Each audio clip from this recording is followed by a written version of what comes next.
മണ്ണാറശാലയിൽ നമ്മൾ പോവുകയാണെന്നുണ്ടെങ്കിലുണ്ടല്ലോ, നമ്മുടെ ഈ അകത്തെ കാവുകളിലൂടെയൊക്കെ ഒന്ന് നടക്കണം. ശരിക്കും പറഞ്ഞാലുണ്ടല്ലോ, നല്ലൊരു മെഡിറ്റേഷൻ ഫീൽ തന്നെയാണ് നമുക്കതുവഴി നടന്നു പോകുന്നത് കേട്ടോ.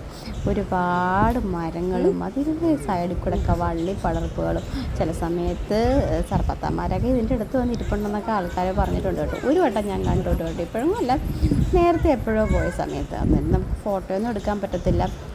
നമ്മളിതിൻ്റെയൊക്കെ ശരിക്കും പറഞ്ഞാൽ ഞാൻ ചെയ്യുന്നത് തന്നെ തെറ്റാണെന്ന് തോന്നുന്നു കേട്ടോ. കാരണം ഇതൊക്കെ നമ്മൾ നേരിട്ട് വന്ന് കണ്ട് ആസ്വദിക്കേണ്ട കാര്യങ്ങളാണ്. പിന്നെ നമ്മുടെ നാട്ടിൽ നിന്നും വിദേശത്തൊക്കെ ജോലി ചെയ്യുന്ന ഒരുപാട് പേര് കാണും. അവർക്കൊക്കെ ഇതൊക്കെ ഒന്ന് കാണുമ്പോൾ, വീണ്ടും ഒന്ന് കാണുമ്പം നമുക്കത്, ഞാൻ സൗദിയിലായിരുന്ന സമയത്ത് എനിക്ക് ഇങ്ങനെയൊക്കെ ആരെങ്കിലും വീഡിയോ ഇട്ട് ഇതൊക്കെ കാണുന്നത് ഭയങ്കര നമുക്കൊരു പോസിറ്റീവ് ഫീലായിരുന്നു കേട്ടോ.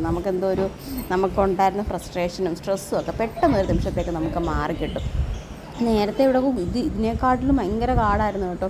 ഇപ്പോൾ എനിക്ക് തോന്നുന്നു നമ്മുടെ ഇപ്പോഴത്തെ അമ്മയുടെ പിറന്നാളാണ് ഈ വരുന്ന ഓഗസ്റ്റ് 6-ാം തീയതി.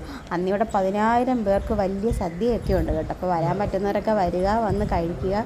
ഇത് കണ്ടോ എന്ത് ഭംഗിയാണെന്ന് നോക്കിക്കുക, ഈ മരങ്ങളൊക്കെ നിൽക്കുന്ന കാണാനായിട്ട്. ശരിക്കും പറഞ്ഞാൽ ഇതൊക്കെയാണ് നാച്ചുറൽ ഹാപ്പിനെസ്.